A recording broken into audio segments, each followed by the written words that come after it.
Je crois que vous le serez, n'est-ce pas? Que Dieu soit béni. Comme vous êtes debout, profitons directement pour lire la parole. Nous allons lire la parole de Dieu. Est-ce que vous êtes prêts pour écouter la parole de Dieu de ce matin?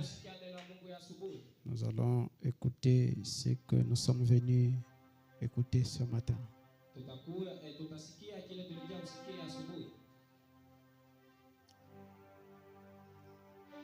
Nous allons prendre nos Bibles dans le livre d'Hébreux, notre texte, Hébreux chapitre 13. En lisant au nom du Seigneur Jésus-Christ, je prends directement le verset 12. Le verset 12 dit: c'est pour cela que Jésus aussi, afin de sanctifier le peuple par son propre sang, a souffert hors de la porte. Sortons donc pour aller à lui, hors du camp, en portant son opprobre. Je répète, sortons donc pour aller à lui, hors du camp, en portant son opprobre. Apocalypse chapitre 3, le verset 14 jusqu'au 20e verset. Écris à l'ange de l'église de Laodicée: voici ce que dit l'Amen, le témoin fidèle et véritable, le commencement de la création de Dieu. Je connais tes œuvres, toi Laodicée. Moi, je connais tes œuvres. Je sais que tu n'es ni froid ni bouillant. Puisses-tu être froid ou bouillant? Ainsi, parce que tu es tiède et que tu n'es ni froid ni bouillant, tu n'es ni chaud ni froid, tu es au milieu. Tu n'es ni dans la parole ni dans le monde.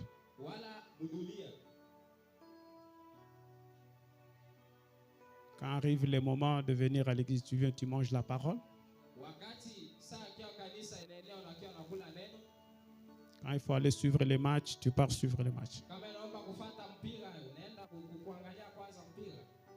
Quand il faut se comporter comme le monde, tu le fais.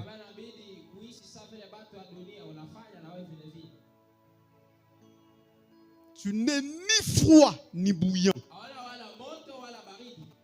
Puisses-tu être froid ou bouillant? Ainsi, parce que tu es tiède et que tu n'es ni froid ni bouillant, je te vomirai de ma bouche. Parce que tu dis: je suis riche, je me suis enrichi, je n'ai besoin de rien, je n'ai besoin de personne. C'est ce qu'il va dire ce matin, je sais. Je connais, je n'ai besoin de rien. Et parce que tu ne sais pas que tu es malheureux, misérable, pauvre, aveugle et sans habit, nu. Les habits, c'est le Saint-Esprit. Alors, beaucoup de gens marchent sans habits. Ils n'ont pas le Saint-Esprit. Je te conseille d'acheter de moi de l'or éprouvé par le feu,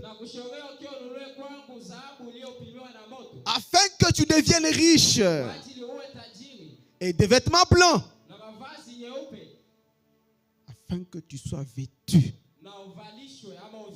et que la honte de ta nudité ne paraisse pas, et un collier pour oindre tes yeux, afin que tu voies. Moi, je réponds et je châtie tous ceux que j'aime. Aie donc du zèle. Réponds-toi. Voici, je me tiens à la porte et je frappe. Si quelqu'un entend ma voix et ouvre la porte, j'entrerai chez lui et je serai avec lui et lui avec moi. Merci de vous asseoir. Que Dieu vous bénisse.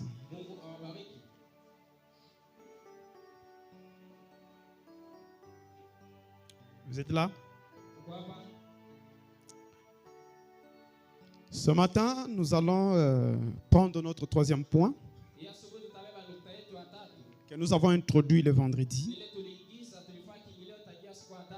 Alors aujourd'hui, on ne sera pas tellement rentré, mais on va essayer un tout petit peu de faire avec. Nous allons parler du camp de Laodicée et sa condition lamentable. Donc, camp de Laodicée et sa condition lamentable. Le camp de Laodicée et sa condition lamentable. Dans notre grand thème, sortir du camp. Retenez, le camp de Laodicée et sa condition lamentable. Alors ici, nous allons d'abord situer l'âge lui-même de Laodicée. Avant d'aller vague et vaille, nous allons d'abord les situer. Où est-ce qu'il se trouve réellement? Le vendredi, je disais que nous avons deux grands peuples sur la terre, ou que nous appelons encore deux grands groupes. C'est le camp des Juifs et le camp des gentils. Et dans la Bible, quand vous voyez on écrit les gentils ou on parle des gentils, naturellement, on parle vraiment de païens. Donc les gentils sont les païens. On les appelle encore les nations au pluriel. Donc quand vous voyez là on écrit les nations dans la Bible, là on parle de gentils ou des païens. Mais quand vous voyez on écrit la nation, là on parle de juifs. Là on parle d'Israël. Donc nous avons les camps des juifs et nous avons les camps des gentils. Et chaque groupe a une période ou un temps de grâce. Donc quand on va chez les gentils, on trouve qu'ils ont une période. Cette période-là, on appelle le temps de grâce pour les nations. Et quand nous allons chez les Juifs, nous trouvons également les temps de grâce pour les Juifs. Est-ce que nous sommes ensemble? Je voudrais vous mettre trop simple pour que vous puissiez comprendre.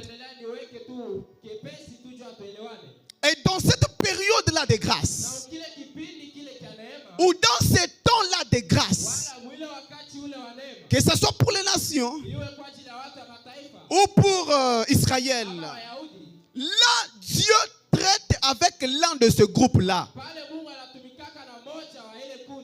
ne travaille pas avec tous les groupes ensemble. Donc il ne va pas travailler avec Israël en même temps, il travaille avec les gentils ensemble. Est-ce que je me fais comprendre? Donc il ne travaille pas avec tous les deux groupes au même moment. Donc l'un doit laisser la place à l'autre. Est-ce que nous sommes ensemble? C'est comme les deux oliviers qu'on a décrit dans le livre des Romains. Nous avons l'olivier franc. Nous avons également l'olivier sauvage. Là également nous trouvons Israël. L'olivier franc, c'est Israël. L'olivier sauvage, ce sont les nations ou les gentils. Et vous verrez quand la Bible explique que l'olivier franc était attaché à la racine. Et cette racine-là, on l'appelle également l'arbre de vie. Or, l'arbre de vie, c'est le Seigneur Jésus-Christ. Et l'olivier franc est attaché là. Mais la Bible dit que cet olivier franc-là va être coupé et Dieu va prendre l'olivier sauvage. Il va le greffer à l'arbre de vie. Donc là, vous trouvez également Israël et vous trouvez aussi les nations. C'est-à-dire chaque peuple et chaque groupe a un temps bien réparti de grâce. Et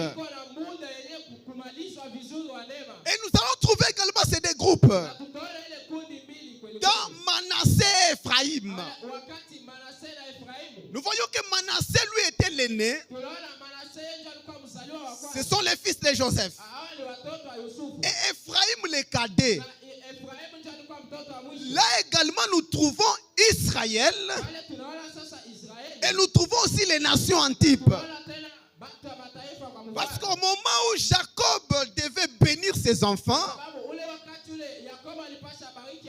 ou prononcer les paroles de bénédiction sur ses enfants, alors la main droite devait aller sur Manassé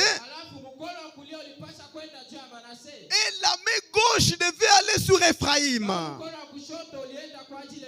Mais il n'a pas compris lui-même comment par inspiration il va croiser les mains. Et la main droite va sur le cadet parce que c'est la main droite qui a toutes les bénédictions. Et la main gauche va sur l'aîné. Là, ça montrait quelque chose en préfiguration. Parce que quand vous croisez les mains, vous formez les signes de la croix. Est-ce que vous êtes là? Et quand vous voyez la croix dans la Bible, l'intervention de la croix, donc rassurez-vous que Dieu a cessé de traiter avec Israël et il va se tourner maintenant à un autre peuple. Est-ce que vous me comprenez là? Donc nous situons nos deux peuples là. Nous allons les trouver encore dans le livre de Matthieu, l'évangile selon Matthieu. L'évangile selon Matthieu chapitre 22. Prenez avec moi Matthieu 22. Dans la parabole de Jésus. Dans la parabole de Jésus.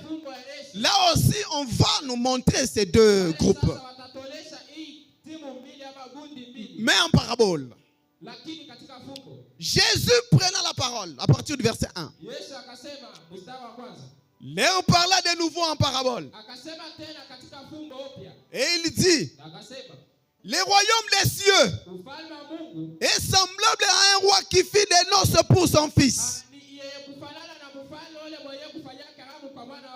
Donc le royaume des cieux, semblable à un roi qui a préparé des noces pour son fils. Dans ce chapitre ici, le roi représente Dieu lui-même. Et le fils représente Jésus dans la filiation. Il envoyait ses serviteurs. Donc il y avait beaucoup de serviteurs que lui avait envoyés. Depuis Enoch, il a envoyé ses serviteurs. Élie, Moïse, Élisée, Jérémie, tous ces prophètes-là font partie de ces prophètes ici. Est-ce que vous me comprenez? Je veux que nous soyons ensemble. Alors il envoie ses serviteurs appeler ceux qui étaient invités aux noces. Qui était invité aux noces?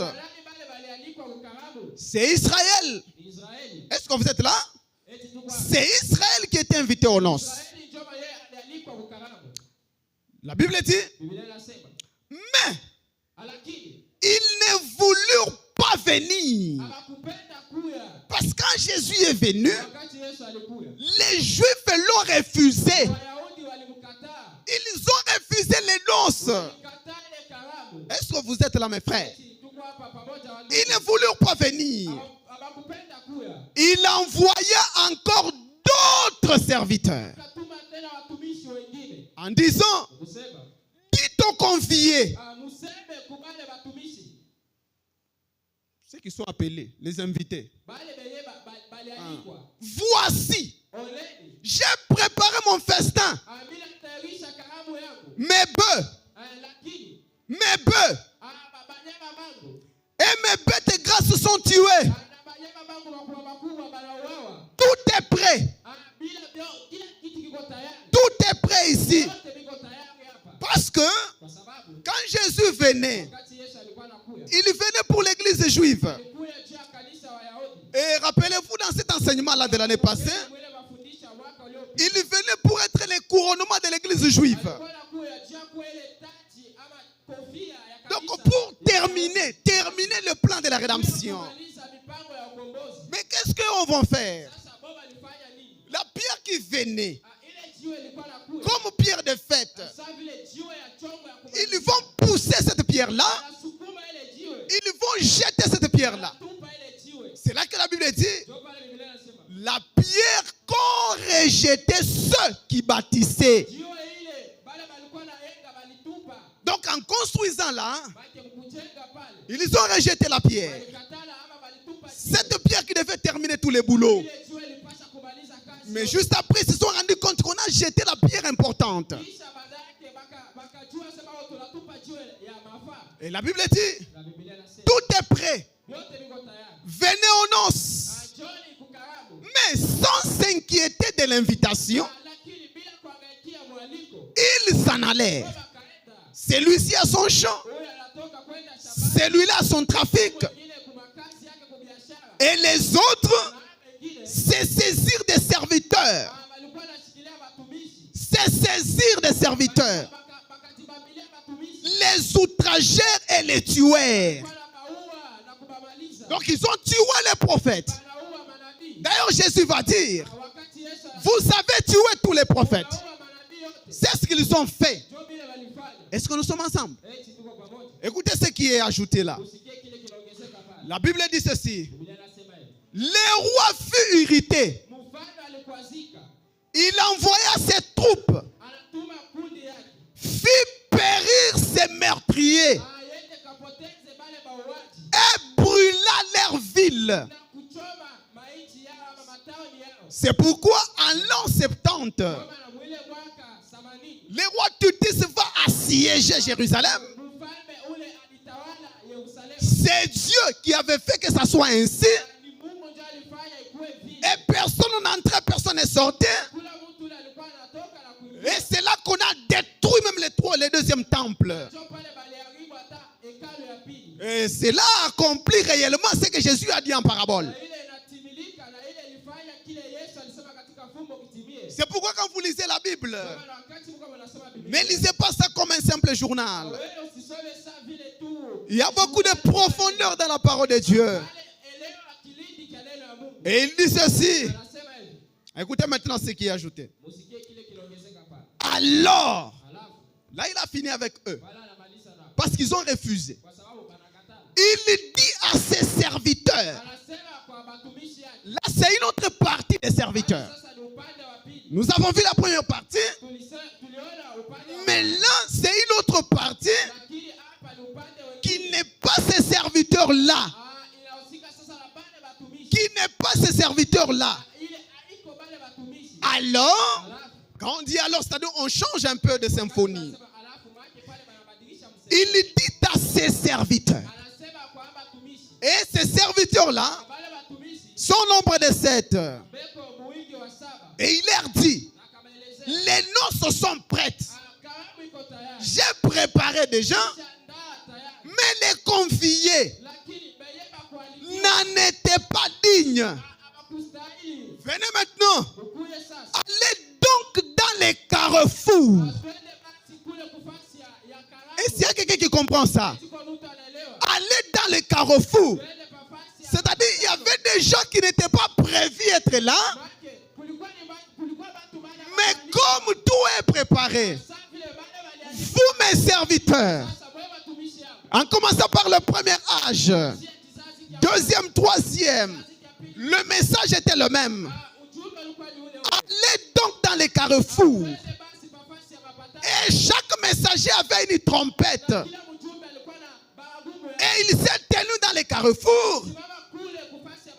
Et la Bible dit, et appelez aux noces tous ceux que vous trouverez. C'est alors qu'ils sont sortis. Ils ont commencé à appeler maintenant. Ils ont commencé à sonner la trompette. Et chacun devait faire à son temps. Ses serviteurs allèrent dans les chemins, rassemblèrent tous ceux qu'ils trouvèrent, méchants et bons, et la salle des noces fut pleine de convives. Là, nous trouvons encore nos deux groupes là. Nous trouvons Israël là, qui a refusé. Et on se tourne maintenant vers le païen. Là, on va envoyer un autre groupe de serviteurs. Est-ce que je me fais comprendre? C'est très simple aujourd'hui, pour que vous puissiez bien comprendre. Alors, maintenant, les temps de grâce de chaque peuple, Israël a son temps de grâce. Les nations ont leur temps de grâce. Rappelez-vous qu'on ne peut pas travailler avec les deux au même moment. C'est pourquoi le premier groupe a été mis de côté pour prendre le deuxième groupe. Maintenant, les temps de grâce pour Israël est contenu dans les 70 semaines de Daniel. C'est ça le temps de grâce pour Israël. Donc tous les temps d'Israël jusqu'à leur rédemption complète. Cela est contenu dans les 70 semaines de Daniel. De Daniel. Soit 490 jours. Et un jour dans les 70 semaines vaut une année. Donc comprenez maintenant que c'est 490 ans jusqu'à la rédemption complète. Et voilà que Jésus vient. Et la Bible dit dans Daniel, il vient au milieu de la semaine. Un prince viendra au milieu de la semaine. Quand il vient, parce que Jésus devait terminer une semaine. Donc le ministère de Jésus devait faire 7 ans. Parce que Jésus a commencé à prêcher à 30 ans, n'est-ce pas? commencé son ministère, 30 ans. Et il devait faire 7 ans. Mais quand il travaille une année, 2 ans, 3 ans et demi, il a été tué. Alors les 70 semaines s'arrêtent là. C'était ça le temps d'Israël. Et ils n'ont pas fini leur temps. C'est alors que Jésus va se tourner maintenant vers un autre peuple. Et il va leur donner un temps. Ces temps-là, ce sont les 7 âges de l'Église. Là même un enfant peut comprendre, n'est-ce pas ça? C'est très simple, n'est-ce pas?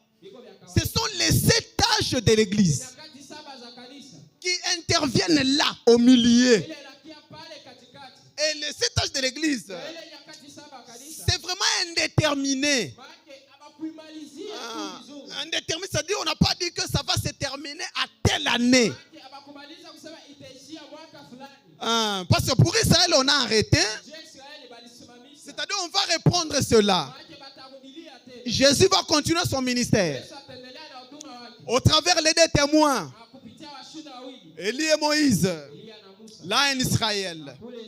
Vous voyez ça? Maintenant, c'est cet âge de l'église là.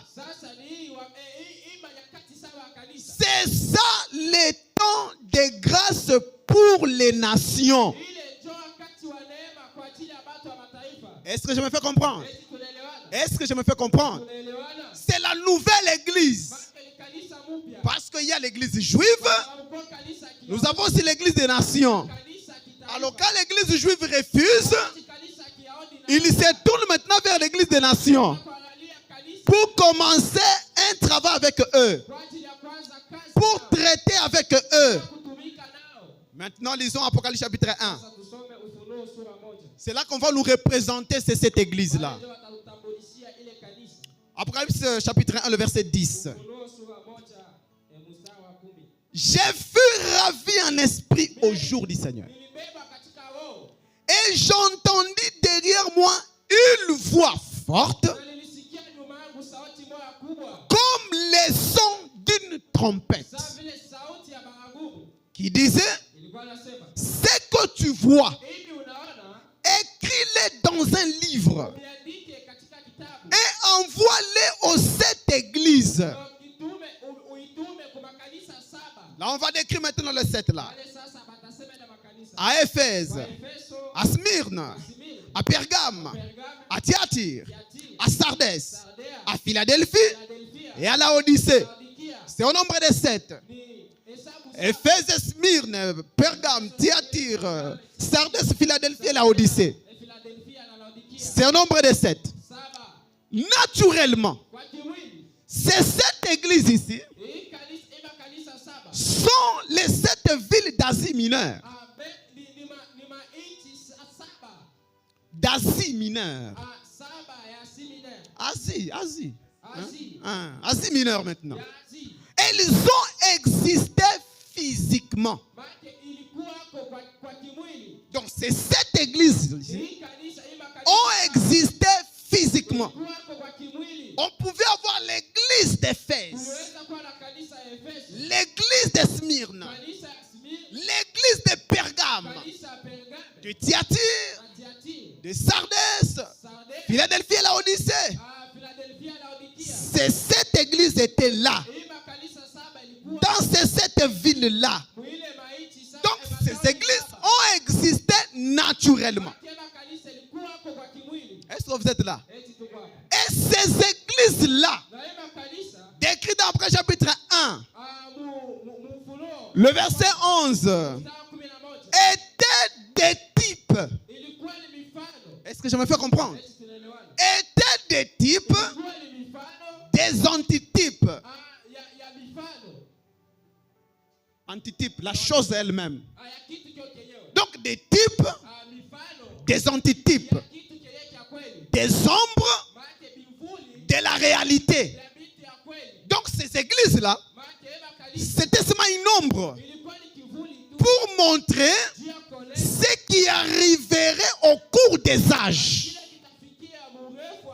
parce que le même caractéristique, le début et la fin de chaque église là, c'est le même caractéristique qu'on a trouvé dans les âges de l'église. Est-ce que vous êtes là?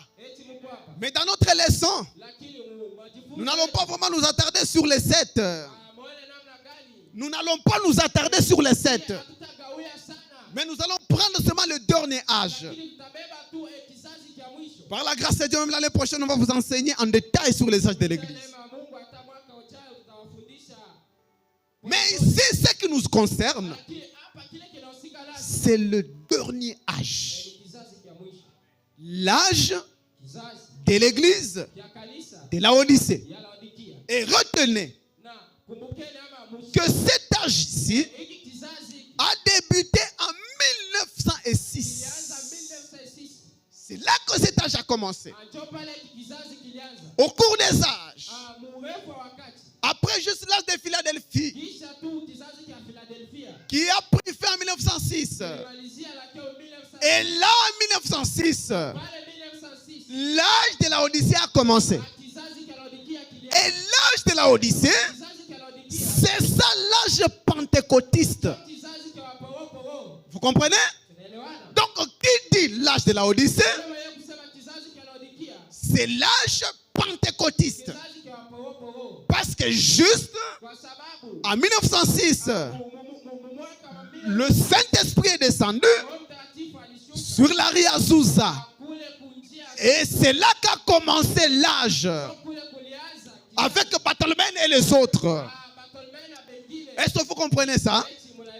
Maintenant, c'est le dernier âge de l'Église. Et c'est le 7e âge. Oh, le chiffre 7, c'est l'achèvement. C'est-à-dire, c'est ça le terminus. C'est un carrefour de tous les mauvais esprits. C'est un carrefour de tous les esprits méchants. C'est un carrefour de tous les péchés. C'est un carrefour de tous les péchés depuis Sodome et Gomorrhe. Depuis le temps de Noé. Les terminus, c'est la Odyssée. Dans cet âge pentecôtiste. Est-ce que vous me comprenez? Et l'âge de la Odyssée veut dire les droits du peuple. Donc, là-bas, c'est le peuple qui fait la loi. Donc, le peuple peut se réunir pour dire, pasteur, bienvenue, tu dois commencer à nous prêcher comme ça. Nous ne voulons pas tes messages là où tu es en train de nous culpabiliser. Nous ne voulons pas que tu touches à nos pantalons que nous portons. Nous ne voulons pas que tu touches à nos mèches que nous portons. Et à nos fonds de teint. Ne touche pas ces choses-là. Alors là, c'est le peuple qui fait la loi. Dans cet âge de la Odyssée, ils peuvent se réunir et qui va un credo. Et ils adoptent un enseignement humain au détriment de la parole de Dieu. Est-ce que vous êtes là? Comparativement à l'âge du début, comparativement à l'âge du début, qui est le premier âge, l'âge d'Éphèse, la Odyssée a assez de ténèbres. Donc c'est un âge mauvais. C'est un temps très mauvais. C'est un âge de confusion. Est-ce que vous êtes là? Et nous voyons ici Christ qui marchait au milieu de 7 chandeliers d'or,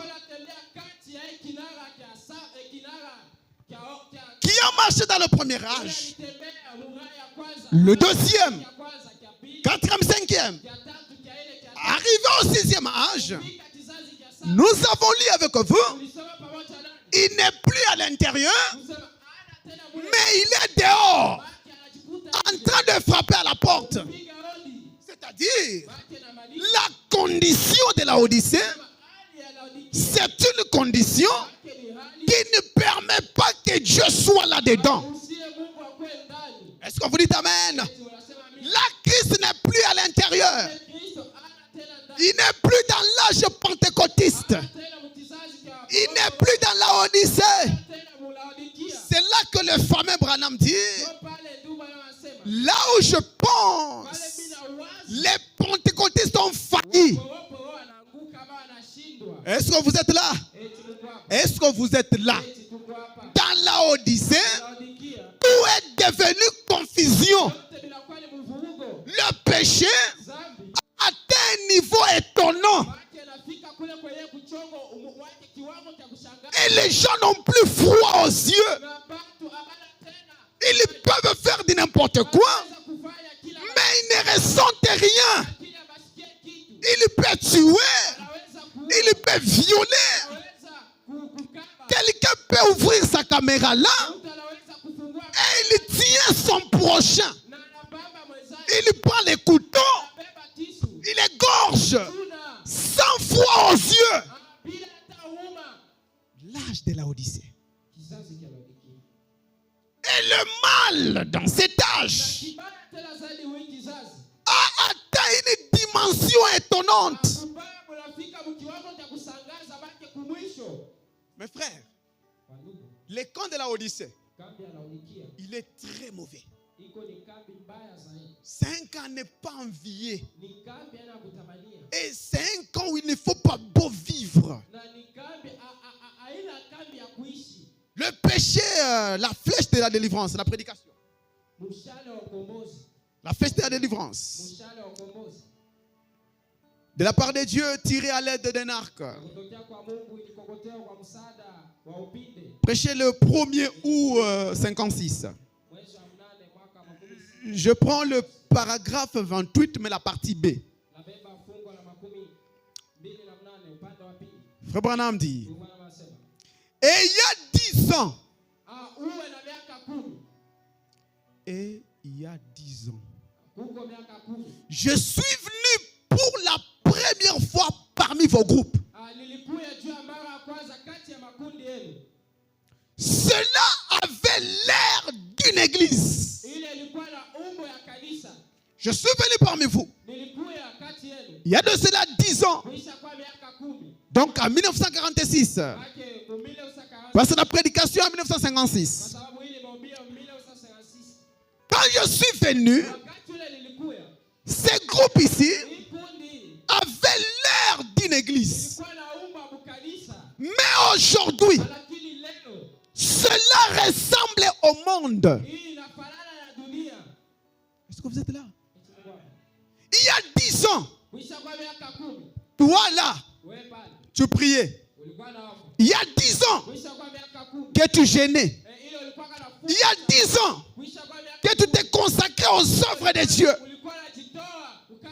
Mais aujourd'hui, quand on te regarde, on trouve que tu ressembles maintenant au monde. Aujourd'hui, prenez seulement un frère. Amenez-le en Afrique du Sud.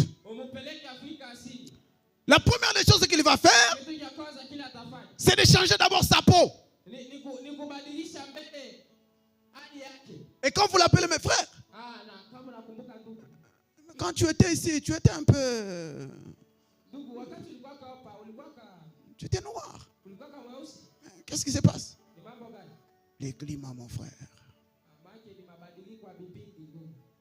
Prenez le frère là, vous l'amenez aux États-Unis. Il portait des pantalons comme ça, mais là ça change. Il dit mais c'est la mode. C'est la mode. Prenez ces frères là. Vous lui donnez un boulot de $200. Sera un peu chrétien. Un peu chrétien. Mais juste quand vous lui donnez un boulot de $700, tout change. On ne peut plus saluer même les gens. Commence à ranger la veste. Comment ça marche? Même quand on n'a pas de ventre, on commence à faire comme si on a le ventre. Vous savez, nous, là, on touche l'argent. $1000. Tout change. Donc, il faut comme s'il devient dépassé. 1000.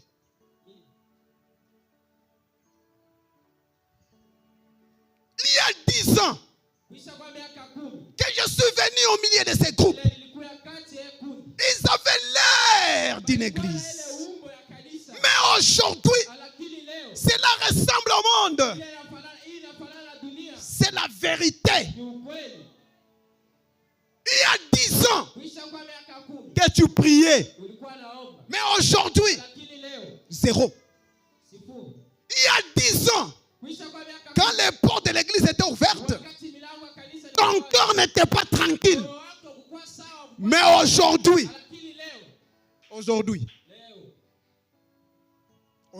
là, même le dimanche,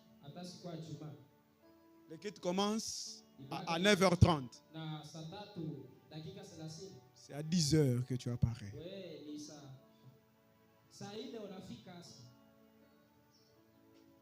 Tu ne sais pas que tu es dans la Odyssée. Il y a 10 ans que tu fermais ton boulot et tu disais, mon âme vaut cher. Je dois aller les nourrir de la parole. Je ferme. Je vais à l'église. Aujourd'hui, des explications. Oh frère, tu sais, Dieu sait que ça ne va pas. Ok. La Odyssée. Il y a 10 ans que tu étais un chrétien. Aujourd'hui, qui es-tu devenu? Tu fais du surplace? C'est-à-dire, tu es rétrograde. Parce qu'il n'avance pas, recule. Mes frères, le message que j'ai préparé ce matin pour vous, je le prêche avec mon cœur. Parce que je suis vraiment déchiré. Faut pas me dire? C'est la vérité. Il s'est passé quelque chose quelque part. Oh, sinon les choses ne devaient pas être ainsi. Il s'est passé quelque chose. Il s'est passé quelque chose. Regarde-toi toi-même. Comment tu aimais les choses de Dieu? Comment tu aimais les choses de Dieu? Si je pose la question ici, qui a fait même 30 minutes la nuit, à part l'équipe qui a dormi ici, en train de prier?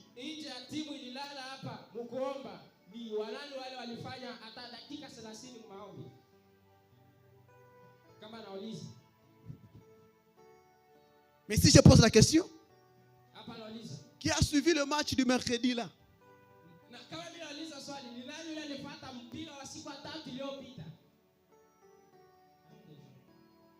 Il y avait un match? Ok.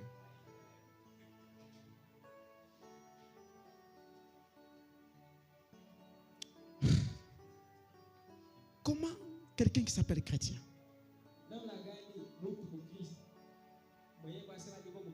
il ne se réveille pas à 1h pour prier, mais il se réveille à 1h avec toute force pour suivre les mains. Il n'y a pas que nous sommes pleins dans la Odyssée. Vous ne voyez pas? Vous ne voyez pas ça? Tellement que le péché va s'accroître, la charité du plus grand nombre va refroidir.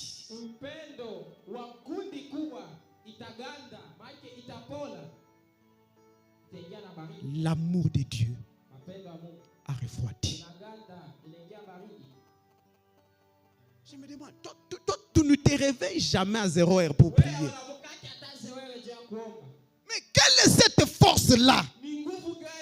Cette onction-là qui te lève à 0 heure pour suivre le match. C'est quoi cette onction-là?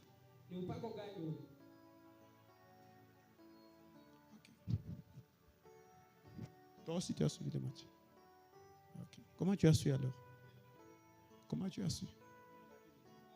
Il y avait le bruit. Pas les informations. Ils ont posté. Ok. Je n'ai pas besoin de savoir s'ils ont gagné ou ils n'ont pas gagné. Ça ne m'intéresse pas. Frère Branham dit, c'est la vérité. Il s'est passé quelque chose quelque part. Vous devez porter les meilleurs habits. Vous devez vous faire un peu plus d'argent. Et cela fait simplement de vous un abruti.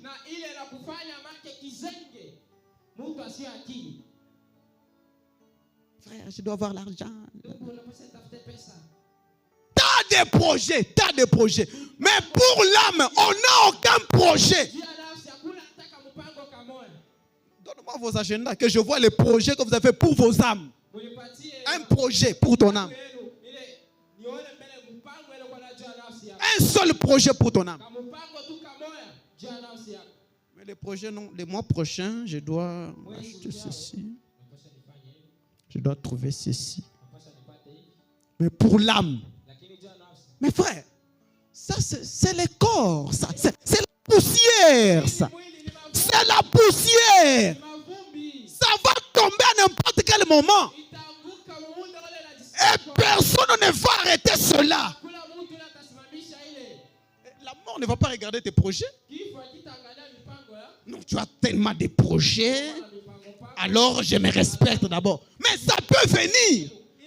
Mais tu vas aller dans quel état de ton âme? Dans quel état? On peut mourir par accident. On part. On part par accident. On part. On peut dormir seulement comme ça. Et ta femme vient te réveiller. Tu n'es plus. Il y a beaucoup de cas d'ailleurs qu'on apprend avec mon épouse. Il dort seulement et puis... La morgue. C'est quelle assurance que tu as pour ta vie? C'est quoi? Moi, j'avais perdu un cousin. J'étais avec lui à 6 heures du matin. On m'appelle à 9 heures. On me dit qu'il est décédé. Ce jour-là, j'avais compris. J'ai dit la vie. J'étais avec lui en bonne santé. La vie, c'est autre chose. J'ai été avec mon oncle hier. Le matin, on m'appelle qu'il est décédé. Et c'est nous qui l'avons pris. On l'amène à la morgue. Quand on ouvre, on regarde, c'était plein là. J'ai vu une femme là. J'ai regardé, j'ai dit ça. Elle pouvait vivre. Mais la mort l'a pris. On ouvre ici. Mes amis, vous n'avez jamais visité la morgue. La morgue. La morgue. Dieu m'a donné cette occasion. J'ai visité au moins 3 fois. T'allais là-bas comme les Thompson.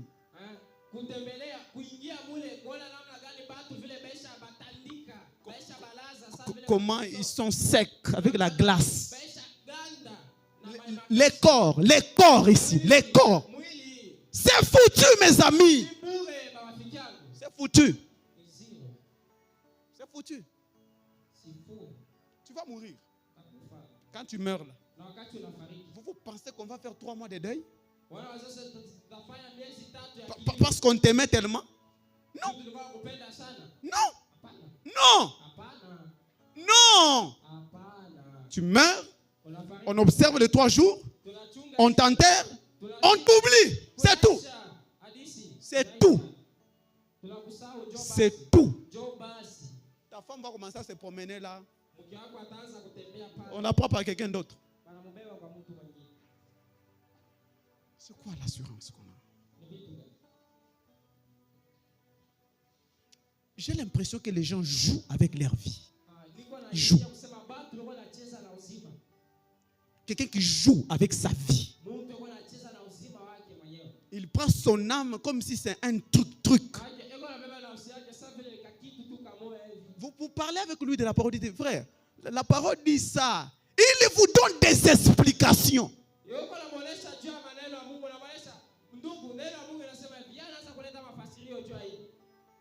Ça va? C'est bien? Cela fait simplement de vous un abruti. C'est tout. C'est la vérité. C'est juste. Vous essayez d'agir comme les restes du monde. Il n'y a pas de différence. Entre vous et le monde, il n'y en a pas. On n'en voit pas. On n'en voit pas. Oh. Quel jour que celui dans lequel nous vivons, c'est pareil au jour de Joas. Joas, qui était un frontalier avec une foi partielle. Avec une foi partielle. Une foi partielle. Imani kipande. Tiède. Emporté. Ballotté. Du vent. Des nuages sans pluie. Ballotté. N'apprenant jamais. N'étant pas capable de parvenir à la connaissance de la vérité. Il connaît tout. Vous allez lui dire quoi?